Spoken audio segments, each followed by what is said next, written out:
आप देख रहे हैं बेसिक की खबरें। बेसिक की खबरों में एक बार फिर से आप सभी का स्वागत करते हैं। साथियों, आज की वीडियो में हम बात करेंगे बहुप्रतीक्षित समायोजन केस के बारे में। आप सभी इसके साथ ही बात करेंगे प्रभारी प्रधानाध्यापकों को हेड के समान वेतन दिए जाने के संबंध में भी एक आदेश जारी किया गया है। वीडियो काफ़ी इम्पोर्टेंट होने वाली है। इसकी वीडियो को बिना स्किप किए अंत तक अवश्य देखें और जिस किसी भी साथी ने चैनल को सब्सक्राइब नहीं किया है कृपया चैनल को सब्सक्राइब करके वीडियो को लाइक शेयर कमेंट करना ना भूलें। साथियों, आप सभी को पता होगा कि समायोजन का जो नवीन चरण चल रहा है, इसके अंदर हाई कोर्ट में सुनवाई हो रही है, केस दाखिल हो चुका है। इसकी सुनवाई 20 जुलाई 2026 अर्थात आज होनी थी, सुनवाई हो चुकी है। इसके बारे में हाई कोर्ट द्वारा विस्तृत आदेश जारी कर दिए गए हैं। कुछ नए आदेश हैं और कुछ हैं आपका जो आपत्ति हैं, उनके लिए समय निर्धारित किया गया है। क्या तरीका है, वो सारी चीज़ें इस वीडियो में हम बात करने वाले हैं। समायोजन मुद्दे के आपको बता दें, जो केस हुआ था उसकी अपील संख्या है 398/2026। इसकी सुनवाई आज हुई थी। तो इसमें सबसे पहले सुनवाई में बात हुई थी आपका कि जो समायोजन की लिस्ट जारी कर दी गई है उस पर किस तरीके से आपत्ति दाखिल की जाए। उसके लिए आपका 17 तारीख तक सुनवाई टाइम दिया गया था, लेकिन अब समय बढ़ा दिया गया है। इसका समय कर दिया गया 27 जुलाई, अर्थात 27 जुलाई तक आप आपत्ति दर्ज करा सकते हैं सुप्रीम कोर्ट हाई कोर्ट में। यहाँ पर अभिषेक सिंह जो अधिवक्ता हैं उनके द्वारा ये जानकारी दी गई है। हाई कोर्ट में आज काफ़ी लंबी चौड़ी बहस हुई थी। आपत्ति के लिए समय कर दिया गया 27 जुलाई। आपत्ति सर्वप्रथम निर्धारित प्रारूप में बेसिक शिक्षा अधिकारी को प्रत्यावर्तन के माध्यम से देनी है, जिसकी रिसीविंग वो आवश्यक रूप से उपलब्ध। तो अभी तक ये जो कहा जा रहा था कि आपत्ति जो है सीधे कोर्ट में वकील के द्वारा होना है, तो वो नहीं है। यहाँ पर स्पष्ट कर दिया गया है कि आपत्ति के लिए जो प्रारूप है उसको आपको पहले बीएसए को देना है अपने जिले के, और फिर उसका वो रिसीविंग देंगे। उक्त प्रत्यावेदन को बीएसए के द्वारा 1 सप्ताह के अंदर सचिव बेसिक शिक्षा परिषद को प्रसारित करना है। जो आपत्ति आएंगी उनको 1 सप्ताह के अंदर बीएसए को सचिव महोदय के आगे पहुंचाना, फॉरवर्ड करनी है, वहां तक उनको पहुंचाना है। उक्त के बाद उस सबके बाद शिक्षक स्वयं या अपने अधिवक्ता के माध्यम से अपनी बात न्यायालय के समक्ष रख सकते हैं।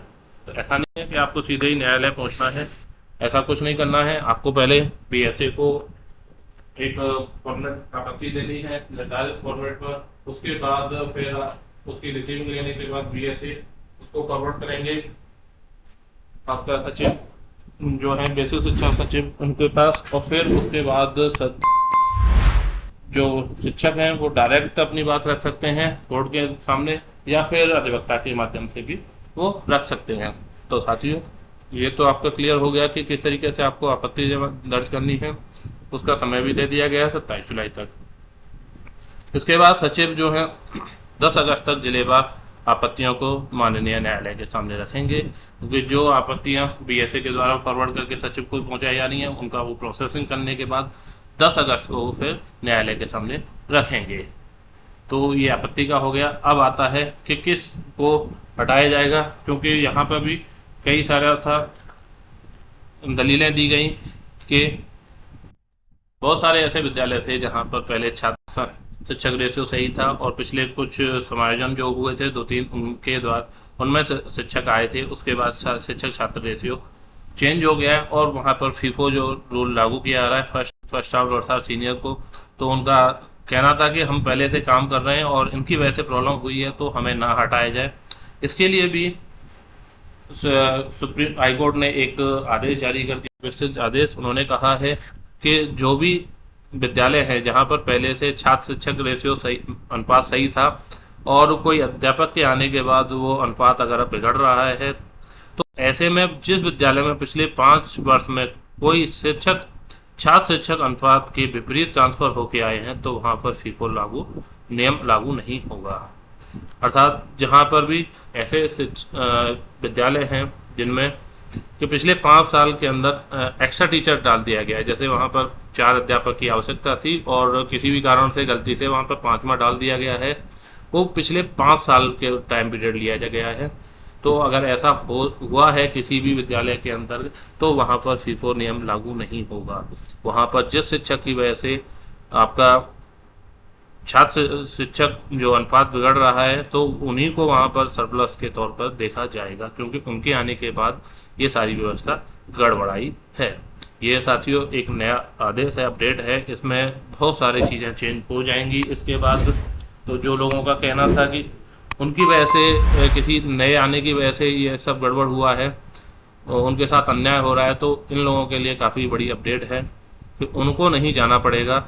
अब जो जिनकी वजह से आपका अनुपात गड़बड़ हुआ है, उनको ही यहाँ पर समायोजन में रखा जाएगा। इसके बाद अगली सुनवाई तक किसी भी सरप्लस शिक्षक का ट्रांसफ़र नहीं किया जाएगा। ये भी एक बड़ी आदेश जारी किया गया है कि जब तक कोई सुनवाई नहीं होगी, ठोस डिसीजन नहीं आ जाता है, तब तक कोई भी समायोजन नहीं होगा। समायोजन वहीं पर भी होल्ड पर रखा गया है। साथियों, ये सारी जानकारी दी गई है अभिषेक सिंह, अधिवक्ता, उच्च न्यायालय इलाहाबाद और लखनऊ बेंच के द्वारा। अब हम बात करते हैं अपनी दूसरी खबर, जहां पर त्रिपुरारी दुबे एक केस हुआ था, आप लोगों को पता होगा, 2024 में, और इसका 14 अक्टूबर 2025 को एक आदेश भी जारी कर दिया गया था हाई कोर्ट के द्वारा कि जो भी प्रभारी प्रधानाध्यापक थे उनको प्रधानाध्यापक के समान वेतन दिया जाए। ऐसा कई जिलों में हो भी गया है और कहीं पर नहीं हो रहा है, तो इसके सामने भी चीज़ें एक अपडेट आया है। प्रभारी प्रधानाध्यापक को हेड के समान वेतन देने संबंधी विभिन्न जनपदों से याचिकाएं दायर हुई हैं। सभी याचिकाओं में निर्णय इंचार्ज हेड टीचर के पक्ष में आया। राज्य सरकार इस प्रकरण को प्रथम और मुख्य याचिका 652/2024 त्रिपुरारी दुबे के खिलाफ डबल बेंच गई और पुनः निर्णय इंचार्ज हेड टीचर के पक्ष में आया, जिसमें कुछ शर्तों के पूरे होने पर इंचार्ज को हेड के समान वेतन देने की बात कही गई थी। इस निर्णय के खिलाफ राज्य सरकार ने सुप्रीम कोर्ट में विशेष अनुज्ञा याचिका 22,472/2025 दाखिल की, जिसे सुप्रीम कोर्ट ने खारिज कर दिया गया था। इसके बाद अपर मुख्य सचिव बेसिक शिक्षा ने 14 अक्टूबर 2025 को समस्त बीएसए को एक लेटर जारी किया गया कि केवल याचिका संख्या जो त्रिपुरारी दुबे वाली थी, उनके याचियों को ही हेड के समान वेतन प्रदान किया जाए। तो अब यहाँ पर आया है अपडेट कि ऐसे से अध्यापक यदि कोई शिक्षक संबंधित केस में याचिका करता है और प्रभारी प्रधानाध्यापक है तथा बीएसए को वेतन हेतु प्रार्थना पत्र दिया है, तो जांचोपरांत कि वह सहायक अध्यापक के रूप में 5 वर्ष का अनुभव रखता है। अगर कोई अध्यापक इंचार्ज है और उन्होंने हेड के समान वेतन के लिए अगर अपना प्रत्यावेदन दिया है, एप्लीकेशन दिया है, तो वहाँ पर एक कंडीशन है कि उनको कम से कम 5 वर्ष का अनुभव होना चाहिए सहायक अध्यापक के तौर पर, तभी वो आपका इंचार्ज हेड टीचर के समान वेतन पाने के अधिकारी होंगे।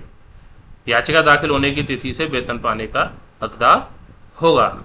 इसके लिए अधिकतम एरियर पूर्व के 3 वर्षों का देय होगा। यहाँ पर यह भी दिया गया है कि ये अगर ऐसे अध्यापक हैं जो कि 5 साल से ज़्यादा हो गए और वो कई साल तक प्रभारी प्रधानाध्यापक का कार्य करते रहे हैं, चाहे उन्होंने 8 साल 10 साल हो गया है, प्रमोशन नहीं हो पाया है और वो लगातार काम कर रहे हैं, तो उनके लिए 8-10 साल का अधिकतम एरियर नहीं दिया जाएगा, बल्कि सिर्फ 3 साल का ही एरियर उनको दिया जाएगा। ये आदेश जारी किया गया है, आज इसमें अपडेट आई है।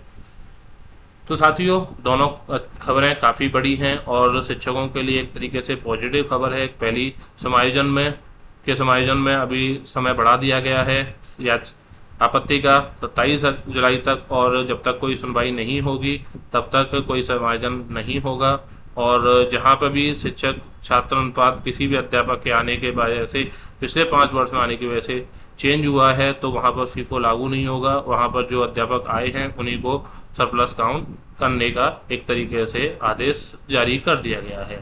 इसके लिए 10 अगस्त को सचिव द्वारा दोबारा से आपत्तियों को न्यायालय के सामने रखा जाएगा और फिर हो सकता है कि दोबारा से भी आपकी जो सरप्लस की सूची जारी की जाएगी। साथियों, ये थी हमारी आज की वीडियो। उम्मीद करते हैं आपको सारी चीज़ें सही से समझ आ गई होंगी, स्पष्ट हो गया होगा पूरा स्थिति। रखते हैं बस इतना ही, मिलते हैं बस अन्य वीडियो में, तब तक के लिए धन्यवाद।